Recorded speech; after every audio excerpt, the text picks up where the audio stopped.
Welcome. Uh, Here we are again for another fabulous global, Minnesota metro area Google Educator Group event. Pew, pew, pew.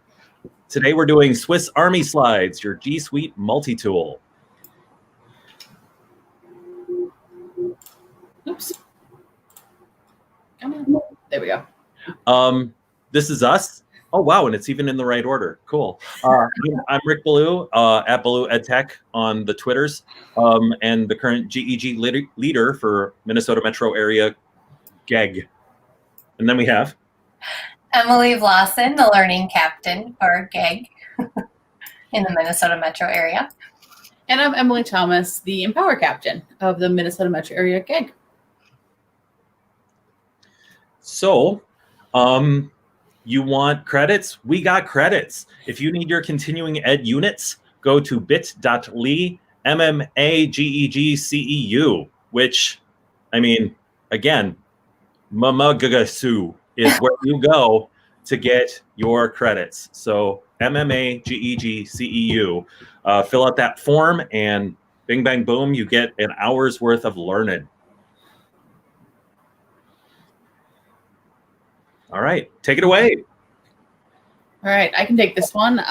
So talking about Google Slides today because it is sort of like your Swiss Army knife or your multi-tool, non-branded if you want to be non-branded. So it does all of the things you need. There is not a day that goes by that I'm working that I don't do something in Google Slides.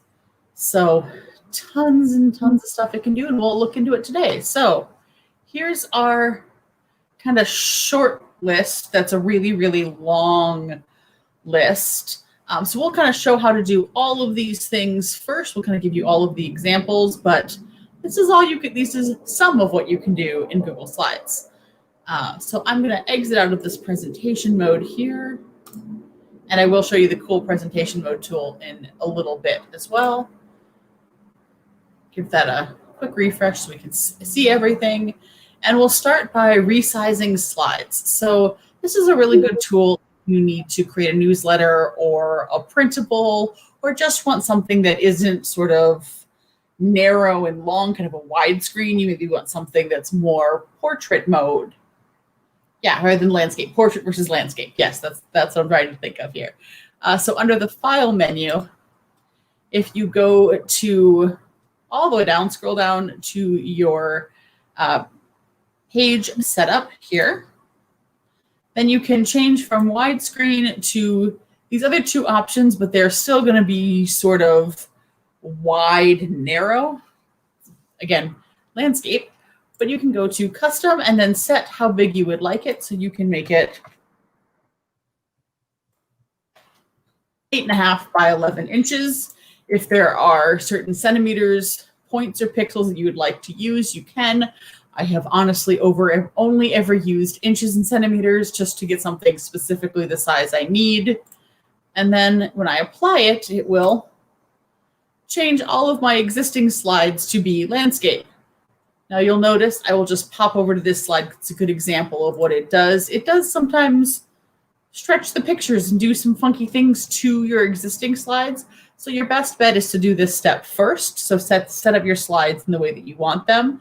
If you need it to be in this sort of portrait mode, set that up before you add your content so you don't end up with the silly stretched faces. And if you accidentally change it, you don't want it, you can always go back and you'll be right back to where you were. So I've never looked better. You look fabulous like that. But for some reason, mine didn't do that, which is really weird. Means you said it right to begin with, I think. That's what happened there. So here's just some examples of what you can do in a separate slide so that it doesn't mess with that initial one. So kind of examples of what you might do for a technology newsletter, inserting the banner shapes, some text boxes, setting a colored background. You can use it for something like a technology tip. That's what I tend to use them for the most. I've also used them for these kind of fun quick tip printables that I've put up when we were in person in bathroom stalls to kind of give a tech bite. So really just a quick thing that you could do. This one is about emojis in Google Drive. And then another newsletter that somebody else had created, a colleague of mine put together, kind of just a draft version with a big spot for some family resources. So lots of different options of what you can do. Emily, did you want to show your printables as well? Yeah, I actually just fell out, but I can talk about it instead of showing it. I just use it for packets a lot, especially with our distance learning. So we do monthly supply drop-offs. So we have like our math packets and our reading packets. So it's really great to get the whole month's materials in there. It's printable ready, and then I just can make those copies really fast. So it's really great to be able to change it to that like 8.5 by 11 size to get those packets made too. Totally. All right, so the next thing we're going to do after kind of looking at our resizing our slides is dig into the insert menu. And I'm actually going to go to the next slide so I can show you what all of these different things does inside of the insert menu. So we have lots of options. Our first one is image. You can upload something from your computer or your Google Drive. You also can use a built-in web camera. This doesn't work if you have your camera being used for something else. You will get an error message. So if you're in a Google Meet or doing a live stream like I am right now, the camera feature is not going to work. But my favorite feature is just being able to search the web. And I'm going to search the web for Border Collie because I know mine might be poking her head up behind me. She was a little bit ago. So I can search through here and find a cute one. That one's real cute. Click on it, and then it inserts it right into my slide. The images that come up are all going to be fair use, and they are going to be linked with any information that was related to that particular image. So I can take the corner and drag to resize it. You want to make sure that in your resizing images, you use the 4 corners to make sure that you don't get a stretched out, funny looking picture. So something like that, which does not look good, or even worse for everybody, going the long way to make everybody look, like they've had too much Halloween candy. I really like the fact that it does the attribution when you do that, when you search it up, and the fact that it'll be like, this was found. That's such a great tool, especially for students to use. Yeah, and it's so great that it's only fair use images, so you never run into copyright or any of those kind of things. So it's sort of built-in implicit media literacy that creates a really good talking point, because of course if I were to go to Google Drive and search for Border Collie, I'm going to get a whole bunch of other different pictures that are not necessarily fair use. So it's a great lesson built in right into Google Slides. Okay. And I got to go look at this other one so that I know what I was doing with our insert menu. The next one I want to look at is the video. You can insert a video right into your Google slide, which is my favorite way to insert videos. You can just go ahead and search YouTube right here.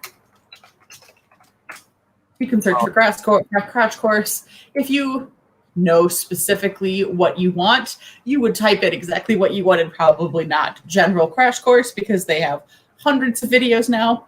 I'll grab this one. This one seems kind of cool. They're doing a new geography course. That's exciting, right? Who doesn't like geography? So then I can pick the video I want and click select. It will insert it right into my slide. I can again use the same corners to resize it, make it bigger or smaller. We'll make it a little smaller just so we can get all of these example things on our slides. And then we're into my favorite features as our video formatting options. There's so much you can do right in there. You can select an exact starting point and ending point. So you can play the video right in this window here to kind of preview it, make sure it's the right video. But then you can pick a start time. Let's say we want to start at 37 seconds and we want to watch until 1 minute and 23 seconds, just to make it quick and easy for this demo. It would only play this time. So if there's a part of the video that you want to focus on, you can really narrow your focus down to just that little bit without showing the entire video. Especially great if you have like just want a section of like a TED Talk or something. There's so many great ones, but oftentimes the 15 minutes is kind of what you want, but there's a minute or two in the middle. So I use that all the time. You have the option to mute the audio if you don't want the audio. Depends on the video, of course. And then your playing options. This is a brand new feature that was just rolled out, I think within the last month. Correct me if I'm wrong. Anyone? I think so, where you could click it to start or set it to go like immediately. Yeah. Right? Yeah. So it's pretty new. It defaults to being play on click, meaning when you are in present mode, you click on an arrow, click on the slide, or if you're using a clicker like in a presentation, you can click on the next advanced slide. Why was that so hard to say? I don't know. And it will automatically start playing the video. So you don't have to go walk back over to the computer, maybe across the room, wherever it is that you're teaching or presenting, and click play on the video. It will just start when you click the button. There's two other options. It will play automatically. So as soon as you click to that slide, so when I moved from slide 5 to slide 6, it would automatically start playing. That was a good option, but sometimes I always would kind of want to do a little bit of the preamble before the video and then start it. So I had to like build in an extra slide for that. You don't have to do that anymore, although of course you still can. Or if you like clicking on the video specifically, you can still do that. That is an option. So I'm going to come back over here and click on the video to then get back to our video options. And then there's those same 3 options right there. So super cool and exciting. And then you can close out of your formatting options to kind of bring your slide back to a more full screen view. And then what was the next one on our list? Audio. Woohoo. So this is another really cool feature. You can add audio from your Google Drive to your slides. So it will search your drive. It will only search in your Google Drive for that audio. So I don't actually have any audio in here, but then you can insert it and it'll play on your slide. It does not play automatically when you click onto the slide. You do have to click on a little audio icon to do that, but it will play audio over the slide. So I've seen a lot of teachers using this for like doing books and slides, using it for literacy during distance and remote learning.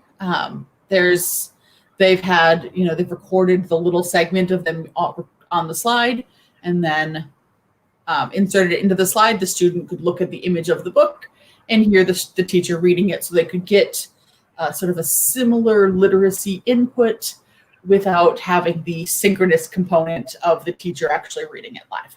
And so I'm just really gonna interrupt here just because the music teacher in me.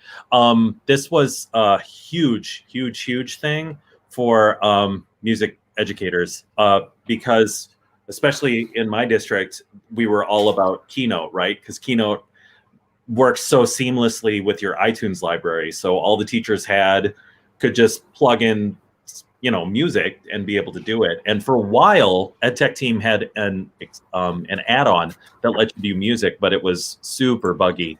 So the fact that it's now baked in and you can have your music in your drive and be able to pop it up there for sing-alongs or play-alongs with the students, it was game changing for a lot of the music educators that I know. It was such a great thing that it finally happened. I mean, I'm not saying it was a long time coming, but it's cool. It's really cool that it's there. So it's also really great for directions. If you have any non-readers or really young students who can't follow directions on the slides, you can record the directions and they can listen to that too. Yeah. And I did just go and share a file of royalty-free music with this account, so I can show that insert so that we can actually see what that looks like. So I come over to shared with me. So we'll grab this one. Really exciting royalty-free music from the YouTube library. Well, that means it's okay to play right now. So I'm on board. Yeah. So I didn't grab any copywritten files. We don't need that. No. So you can kind of see the little play button down here. You can, of course, move it wherever you want. You could make it as big or as small as you need. And then you have the option to, this is only when presenting, do you want it to play on click or automatically? And then if you want to loop the audio or stop on slide change, and then you can adjust the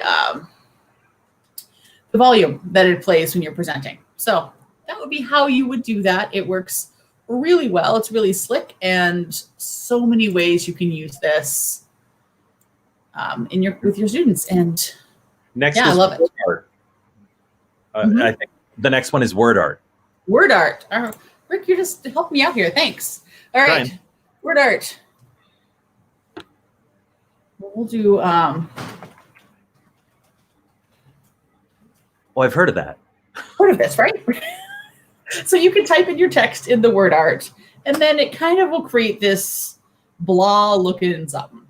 This is not that exciting, but there is some pretty cool stuff that you can do with this when you edit it. So while it's selected, you can change your font color. So I'm going to go with this kind of cool turquoisey color, and I want the outline to be that turquoisey color. They're not the same.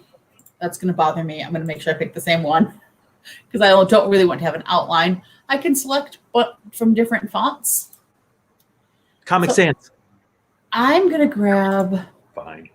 this font because I like that one. See, kind of fun. Now this is looking like it might be kind of cool. It's a little big. So again, I can grab my corner and drag it. Or we can just kind of leave it. There's a big text in here. If I double click, you can make it 2 lines, excuse me, if I have to hold down shift, there we go. And then I'll make it so it fits on our slide. But you can do some fantastic formatting options. So while it's selected, you can click on formatting options, and then I can do things with the size and rotation. I don't usually mess around with that too much, but you can add cool things like a drop shadow, and you can make sure that it is the same color as your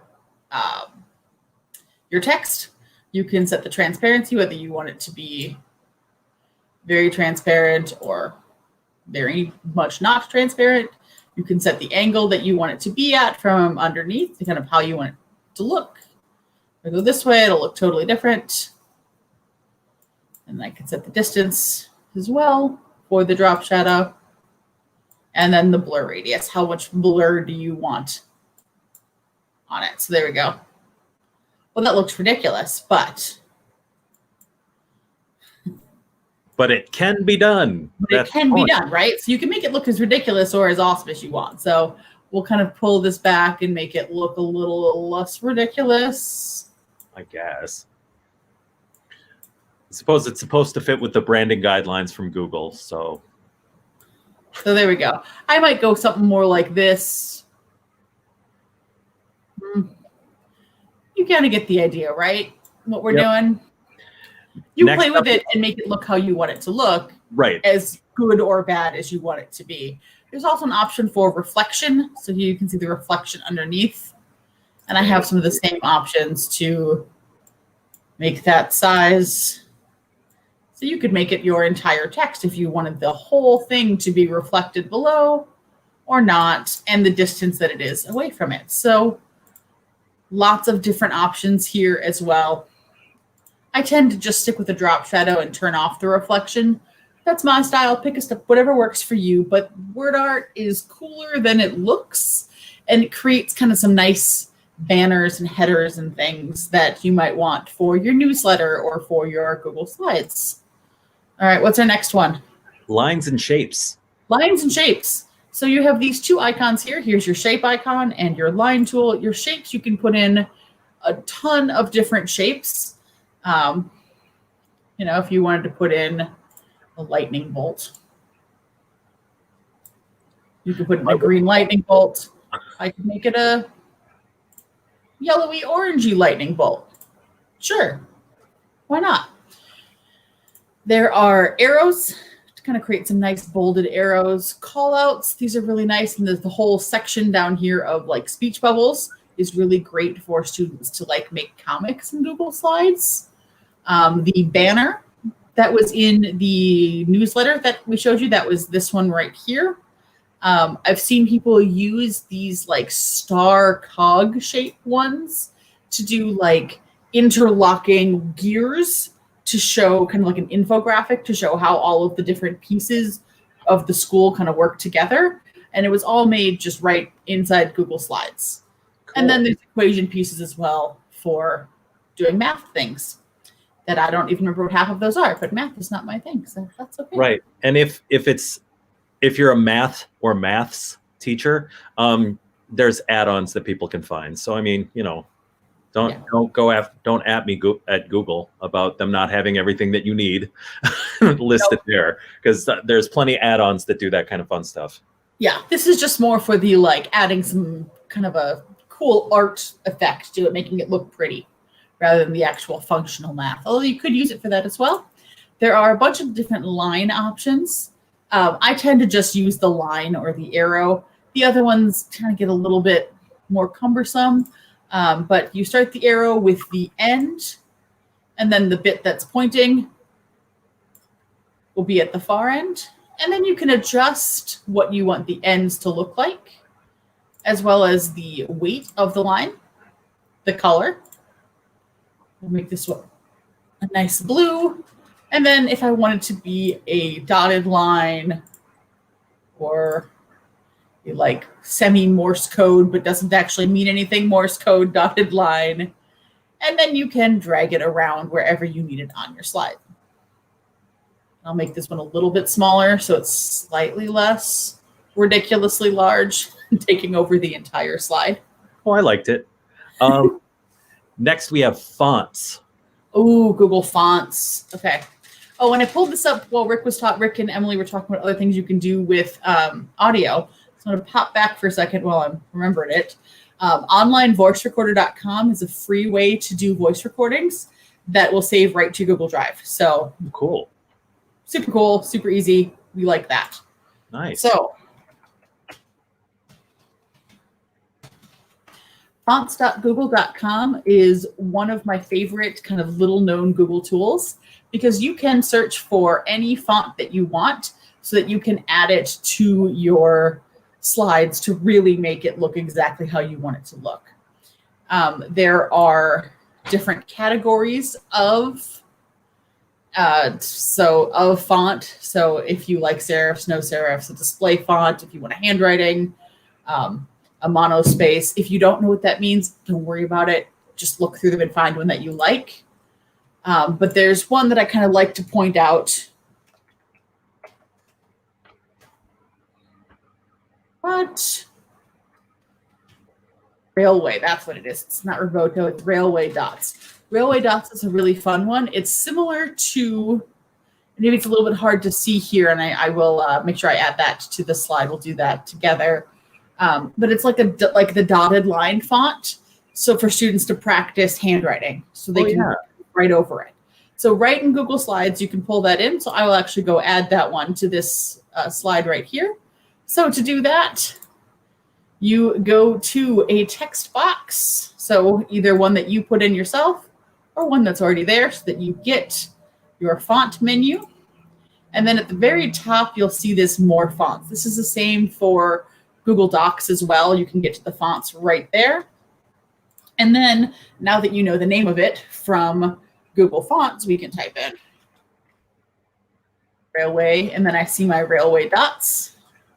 I click OK. And now it's added permanently to my Google Slides list. So it'll just be somewhere in my list of slides, or fonts, excuse me, in slides. And then I can type in Railway Dots. So I did that with all the Lexand ones a while ago because of the accessibility features of it. Yeah. But I like that.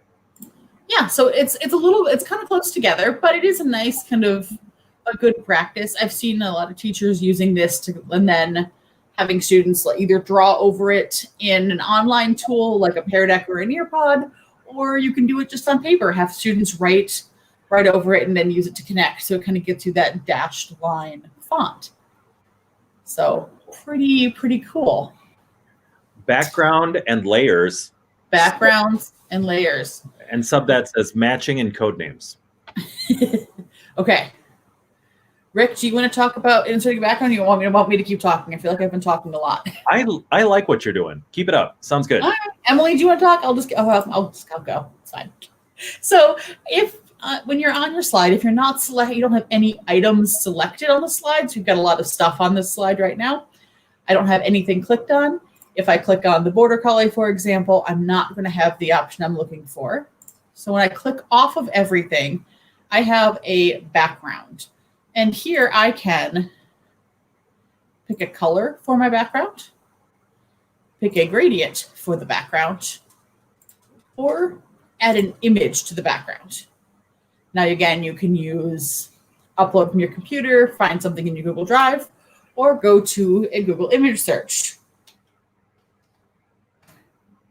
So, for example, if you want to hop on the Bitmoji classrooms and get those going for your students, this could be a way to get started with it and insert a nice wooden background.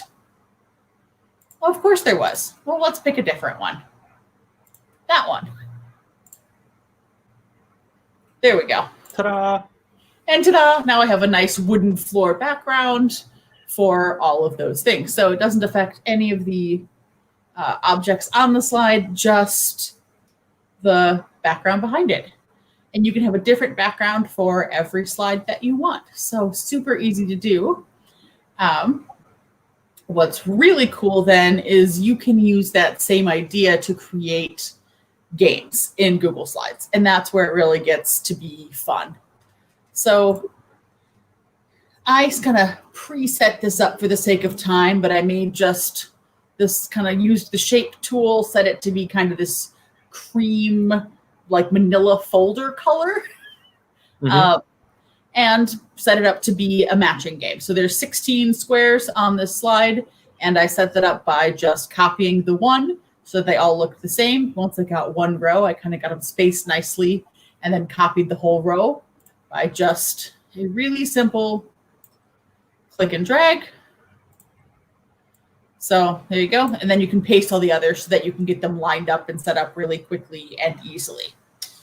So then what I'm going to do is actually going to duplicate this slide because I do still want to have this original, but I need to get the next one so that I can edit it. So I can then come in and take a text box and we can set up some matching things. So I always made these for world language classes is where I kind of was my background. So since I'm typing, I will use German words. Ew. I mean, cool. So here we go. I've got apple, Apfel. You spelled that wrong. Oh, wait, German. Got it. German. And we'll do much less exciting. I know what that is. And we'll do. All right, so I'm just going to put in a couple. You would, of course, put in all 8 that you wanted. I'm just going to do 3 for examples here. And then we'll use our insert image. And we're going to search the web. Not for a border collie this time, but for apple. And I find one that I like. Insert it. And then I can make it smaller and fit it on a slide. Still a little bit too big. So kind of just fit it there. Just make sure it doesn't hang off the edge too much or really at all. Just gonna stick it in there. So we'll do another one. We'll do orange. I'm just curious. What if you were to have typed it in German? Would it still work, do you think? It does work. It just doesn't come up with as many answers. Ah, got it. You know, fewer websites in German than there are in English, just in general on the internet. I suppose. And I'll do the last one. Any guesses as to what Granatapfel is? Is it grapefruit? Grapefruit? It is not. That was going to be my guess. Grapefruit? No. Is it pomegranate? It's pomegranate. If I could type, that would be even better.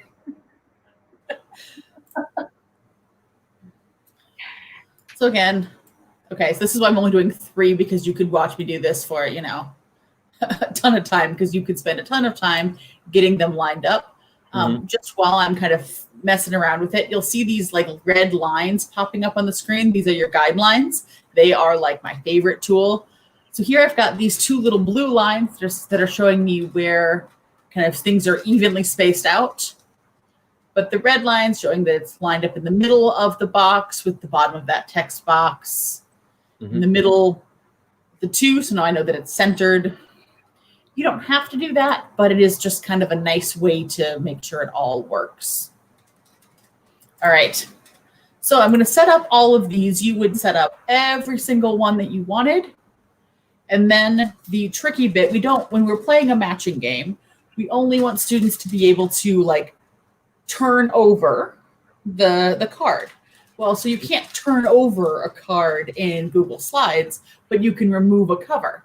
So that's why we made this duplicate. So I have my covers over here, but I don't want the students to be able to move these guys around.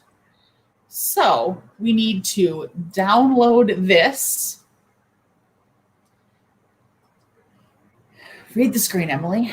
All right, download it as a JPEG, and it's only going to download the current slide.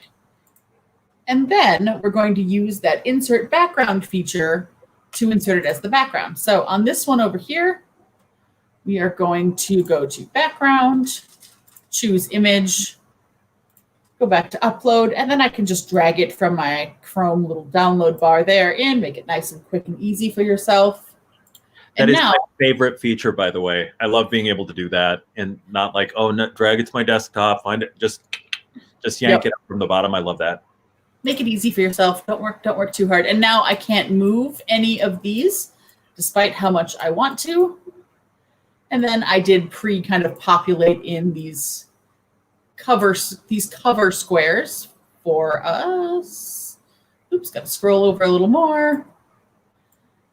And I just changed the color so that they were not that same manila-y color.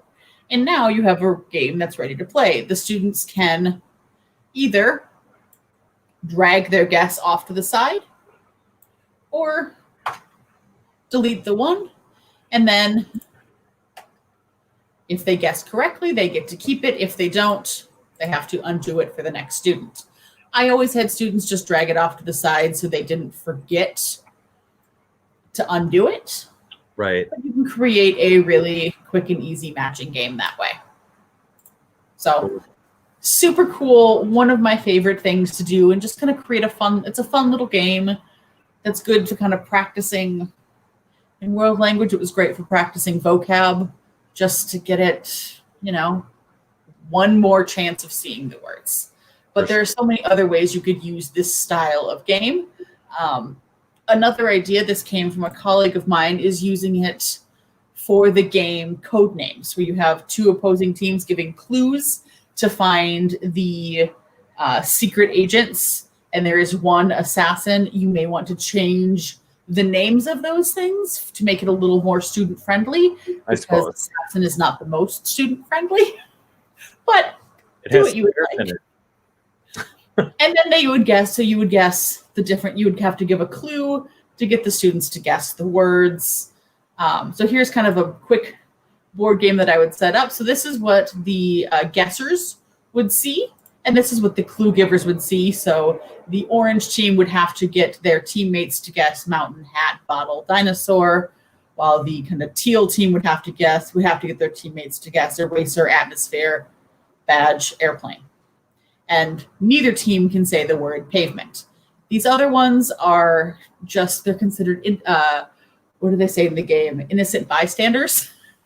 Again, it's very much kind of secret agent theme for the game, so you could definitely switch that up. But those are the words that nobody gets a point. And the goal is, of course, to get all of your words covered before the opposing team has theirs covered. Right on. So same principle, same idea. And again, these are the draggable pieces. Mm-hmm. That kind of leads us to the next part, which is about interactive activities. Mm-hmm. So we're on slide 13. Here we go.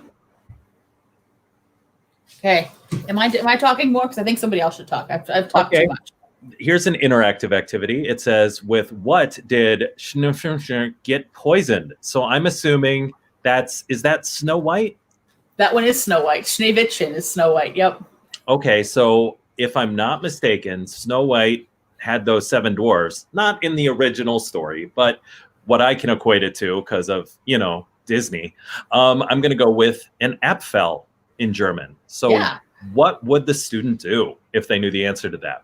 So the student would select apple, which then takes them to slide 14, which tells them the correct answer. Cool. Just for funsies, let's go back and assume that this person thought that, oh yeah, Snow White's the one where she fell asleep, and so it was the needle, right? So what if they hit that? The spinning wheel? Yep. That takes us to slide 15. Aww. We've got to try again, which this try again is linked back to this first one. So cool. And the way you do links on an image, right? Let's say, I don't know, click on that glass slipper. When you click on it, it brings up stuff, no? Well, I already had it linked. So okay, so if you were to choose an image, you would then go to where it says, it shows that little chain for a link, and that's how you select your image, and then you can link, and you can choose to either be a link out in the scary internet, but since we're dealing with kids, we probably want to keep it within the same slide deck, and then you can link to a slide, which is a great way to make an interactive thing all within your safe slide deck that you've created that doesn't lead to the scary internet for your kids. So I really like this one. It's a real fun way to do interaction with the kids, like an interacting type game. Then it's really easy to quick. You don't have to put, 7 pictures on the slide. You could only have 2 or 3 options as well, and have your 2 that's right, have your, correct and your incorrect slide, and have it, if it's incorrect, link it back to the question to try again.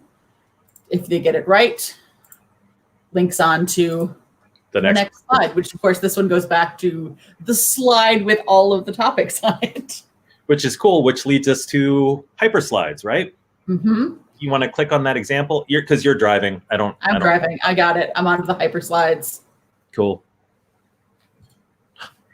I've heard of that too. I've seen that. Love hyperslides. I use them very often in my classroom. So hyperslides are a way to send out like a self-guided lesson to your students. This one is just an example about the moon. Emily, will you go to that slide 2 for me? Mm-hmm. So here it has different links for different videos and different books to read. And then there's also a cute little gift there that they can move over when it's completed. So these are all linked in. And then after the student gets done with this slide, they would go to the next slide to show what they learned. And then they can have recording stuff here.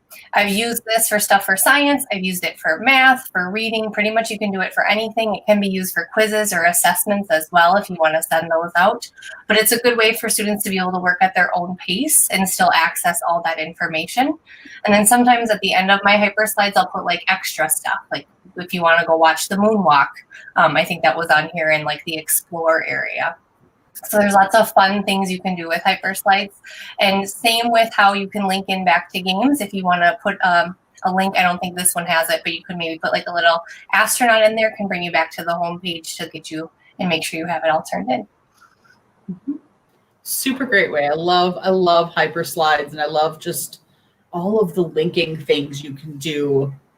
And if you don't want your students to kind of go out to the YouTube video, again, you can insert the video right into your slides. So I was just going to say that, Emily. It's great to use for inserting those videos, too, if you don't want to have them go right to YouTube. You can just have it play from the slides.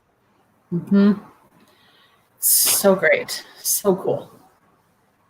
And then we kind of talked about that, no? Link to slide? We haven't done the Choose Your Own Adventure. So, Rick, do you want to talk about the Choose Your Own Adventure? And I will... yes, please. Slide down to it. Awesome sauce. This, I think, I I've tried doing it with Google Forms, and I'm going to be 100% honest. It is a bummer with Google Forms because you have to ask the question, and then you've got to add like a section and multiple sections and make sure you link each question to each section. And it's not terribly visual. The awesome thing about the Choose Your Own Adventure, and this one, as you can see, is by Eric Kurtz, who is super great, and everything he touches is gold. But anyway, he's pretty fantastic.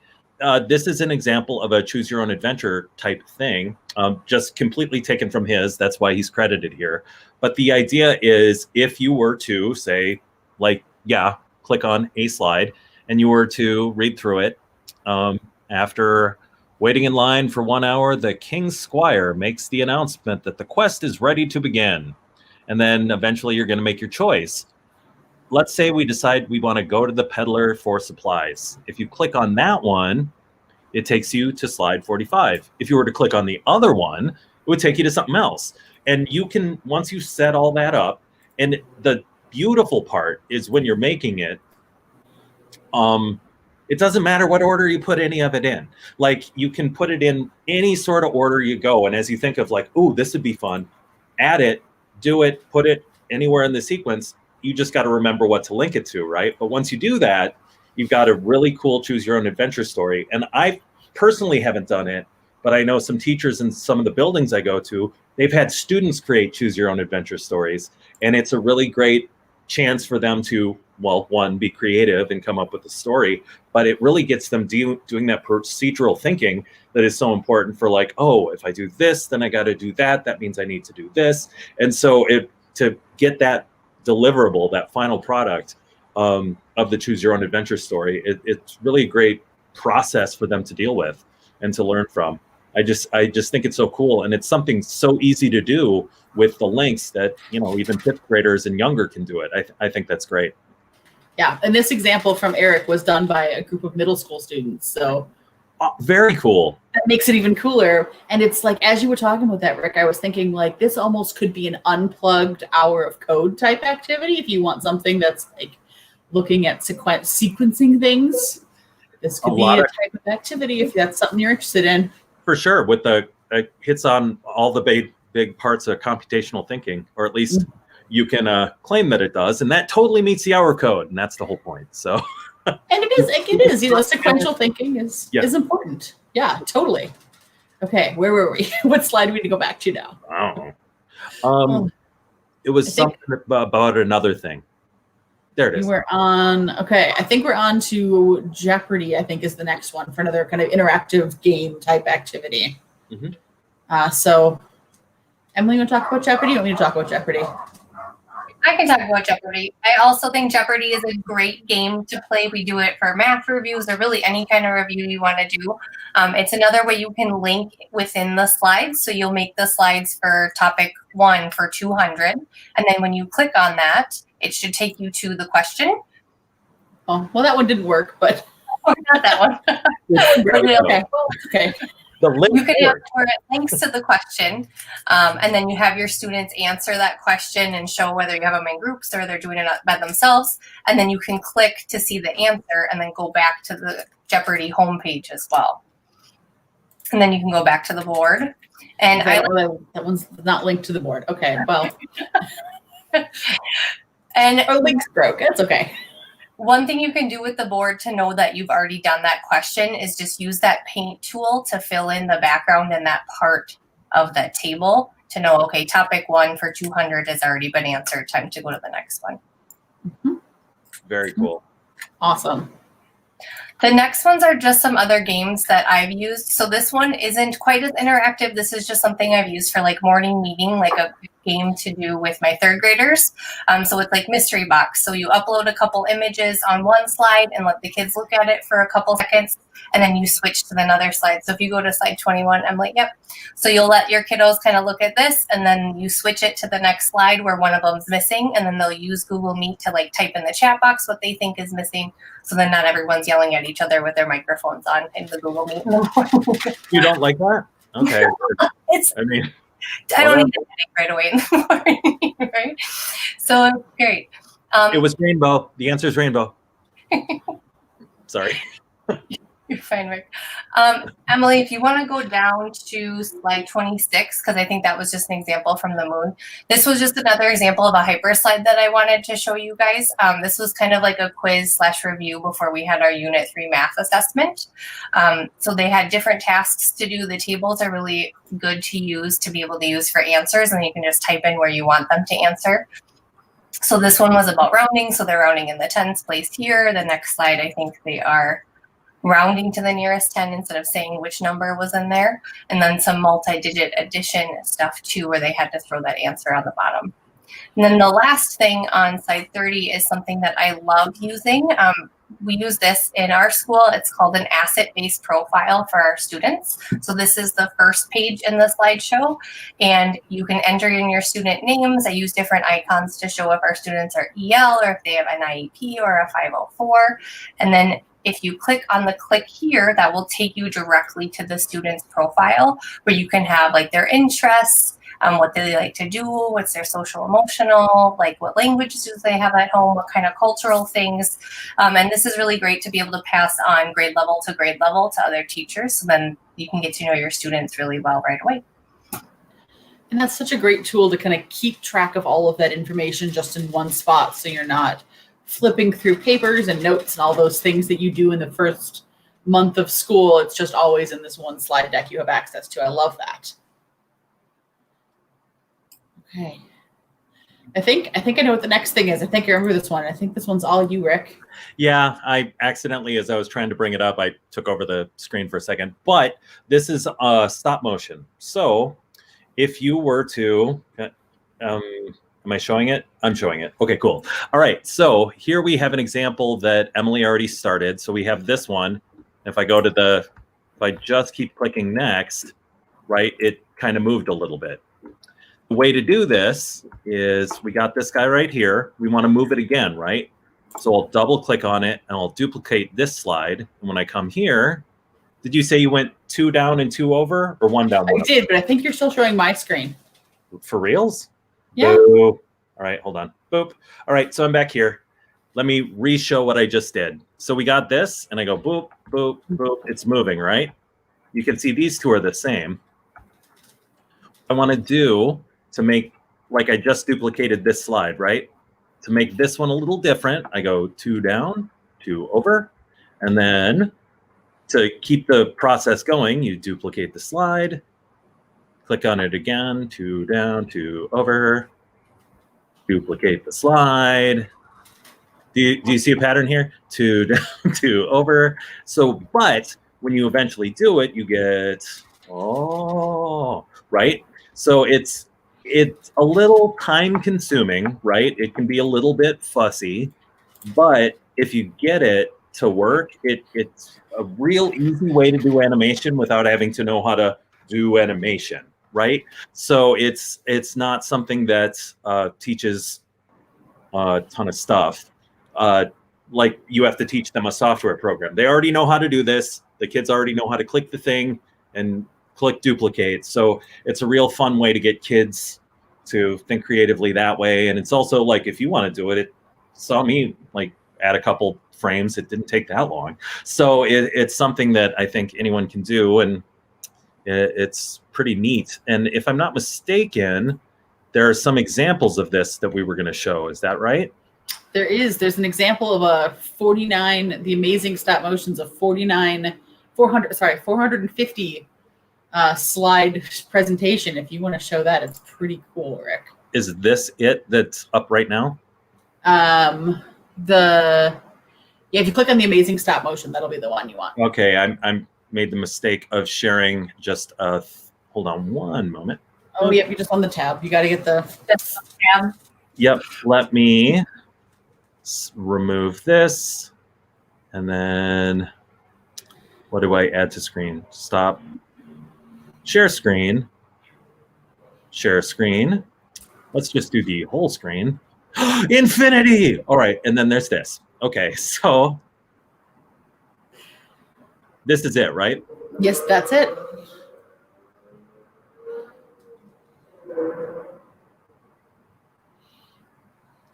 And so this is all a stop motion?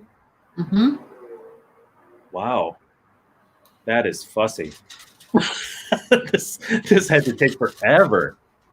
Oh, I'm sure, but it's, It's it shows what all you can do with it. Yeah. Very cool. The limits of your stop motion are really just the limits of your imagination. Right, and how much time you want to do on it. Yeah. I suppose. So, infinity again. Okay. Back to you sharing, Emily. Okay, back over to mine. So one thing that I wanted to make sure I mentioned, because we were using it briefly at the beginning and then we popped out of it, but kind of like a bonus tip is my current favorite Chrome extension. It's in the Chrome Web Store. Just Google search Chrome Web Store for distraction-free mode. And they've got a fantastic little video. But what this does is makes your slides or docs, but I use it more for slides, into full screen edit mode. So after you install this Chrome extension, you'll have this little box, square within a box kind of icon next to your document title. And when I click on that, I'm taken into full screen mode. I can toggle into full screen or kind of just the large version. I tend to like it in this, but I can actually, as I'm in full screen present mode. So this makes those interactive activities, when you are able to go back in the classroom, or if you're in a hybrid situation right now, students can be actually moving those pieces right on the interactive board that you may have in the classroom. And then you can kind of create really great activities. So it's a super cool little tool. That's all it does is that. The other options are to like change your background, but I don't care that much. So I just use it for the full screen, but I absolutely love this little tool. And when you're done, you just exit out and you're back to your editable slides. It does kind of load funny sometimes. You can kind of see right now my screen's a little bit funny. When you do a refresh, it does fix that up really quick and easily for you. And then it should jump you back to right where you were. So that is very cool. I mean, super cool. Being able to edit while presenting is like always been something that I've been wishing for. So you can do it now with an add-on. It's awesome. So are there anything else you want to cover? Because that's all I had. Anyone else want to add anything? Or are we on this slide again? I think we are. Looking at the chat, it looks like no one's watching. So they're going to watch it. They're going to watch the recording for this awesome, fantastic 55-minute webinar. So that they'll get an hour credit for, full hour. Exactly, if you fill out the form and get your CEUs. So we'll probably be back next month. Not next month. We don't want to necessarily do over the holidays. Plus, I mean, who knows if anything will be left then. But if there is, we'll do January, and we'll come back with something, I'm going to guess, Google related. What with us being a GEG, but it doesn't have to be. And if you happen to be subscribed to the channel or watch this later, if you have any ideas, you can reach out to our Twitter. GEG MMA has its own Twitter. It's GEG Minnesota something, whatever. Minnesota Metro, GEG_MN_Metro. Reach out there and ask us to present something, because we like to do that. And I mean, slides, this is it, man. How do you go from up? There's nowhere to go from here. I mean, it's everything, right? It's all you need to do. If you want this presentation, if you want to see all the things we've done, this Bitly will get you there, and we'll make sure we put that on our social media so everyone can have access to it. And yeah, I got nothing else. I was going to make an outro thing, but I didn't. So I'll just wave uncomfortably at the camera. For way too long, right? Yeah. You still waving? And then I'll hit end broadcast. So thanks, everybody. Thank you.